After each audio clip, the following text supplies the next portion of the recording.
तो दोस्तों नायका ने अपने नंबर को डिस्क्लोज कर दिया है। तो चलिए देखते हैं क्या है क्वार्टर 2 के नंबर्स के अंदर। डाटाबेस के लिए यहाँ पे क्रॉस में है।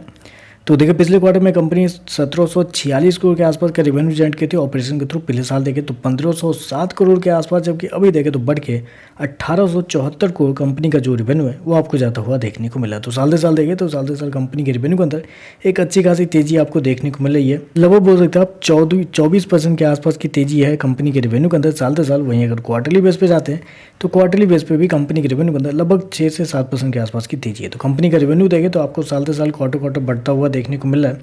कंपनी ने शो कितना किया, 1874 करोड़ के आसपास के रेवेन्यू कंपनी ने इस क्वार्टर में शो किया है, जबकि मार्केट का अनुमान था लगभग 1889 करोड़ के आसपास। तो यहाँ पे देखें तो मार्केट का जितना अनुमान था उतना ही कंपनी का रेवेन्यू आपको आता हुआ देखने को मिल रहा है। खर्चे की बात करते हैं, पिछले क्वार्टर में 1731 करोड़ खर्च किए थे, पिछले साल 1502 करोड़, जबकि अभी देखें तो कंपनी का 1858 करोड़ के आसपास आपको देखने को मिला। तो खर्चे भी देखें तो खर्चे भी कंपनी के थोड़े से ज़्यादा इस क्वार्टर में आपको देखने को मिल रहा है। क्योंकि अगर मैं कंपनी के खर्चे को थोड़ा एक्सप्लेन करूं तो यहाँ पे अगर आप देखते हैं तो कंपनी का जो परचेज ऑफ ट्रेड गुड्स है पिछले साल से देखें तो लगभग डबल होता हुआ देखने को मिला है, जो कि यहाँ पे थोड़ा सा नेगेटिव है। जबकि रेवेन्यू बढ़ा है लगभग अच्छे खासे अमाउंट में, लेकिन कंपनी के जो ये एक्सपेंस जो है डबल होता हुआ देखने को मिला है। फिर पिछले क्वार्टर से देखें तो कंपनी को इन्वेंट्री के नाम पे कुछ अच्छे खासे फायदे हुए थे, जबकि इस क्वार्टर में कम फायदे हुए हैं। तो थोड़ा थोड़ा एडजस्टमेंट हर जगह पे आपको देखने को मिला है, जिसकी वजह से एक्सपेंस थोड़े से हाई आपको देखने को मिला है। चलिए कंपनी का प्रॉफिट क्या निकलता है वो देखते हैं।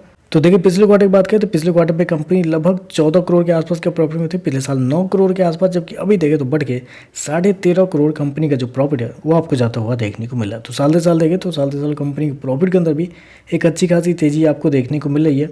लगभग बोल सकते हैं 45% के आसपास का जंप आपको देखने को मिल रहा है। वहीं अगर क्वार्टरली बेस पे जाते हैं तो क्वार्टरली बेस पे कंपनी के प्रॉफिट के अंदर एक हल्की सी गिरावट भी आपको देखने वहाँ देखें तो लगभग बोल सकते हैं आप कि 6% के आसपास की गिरावट है। तो कंपनी का प्रॉफिट देखें तो क्वार्टरली बेस पे गिरता हुआ देखने को मिला है, जबकि साल दर साल बढ़ता हुआ देखने को मिल रहा है।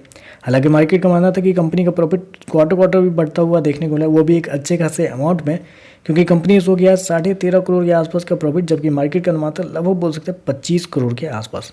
तो यहाँ पे देखें तो मार्केट के अनुमान से कंपनी का प्रॉफिट बहुत कम आपको देखने को मिल रहा है। ईपीएस की बात करते हैं तो देखिए पिछले क्वार्टर में कंपनी का ईपीएस 3 पैसे के आसपास था, पिछले साल 2 पैसे, अभी देखें तो 4 पैसे के आसपास आपको देखने को मिल रहा है। तो ईपीएस देखें तो साल से साल क्वार्टर बढ़ता हुआ देखने को मिला है, लेकिन ऑलरेडी बहुत कम ईपीएस है, तो आप कह सकते हैं अभी भी हाई पी पे ट्रेड करता हुआ देखने को मिल रहा है।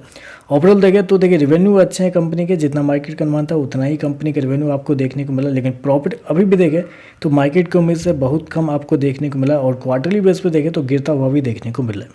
तो चलिए बस आज के लिए बस इतना ही। पसंद आए तो लाइक कीजिएगा, साथ में साथ चैनल को सब्सक्राइब जो कीजिएगा। धन्यवाद।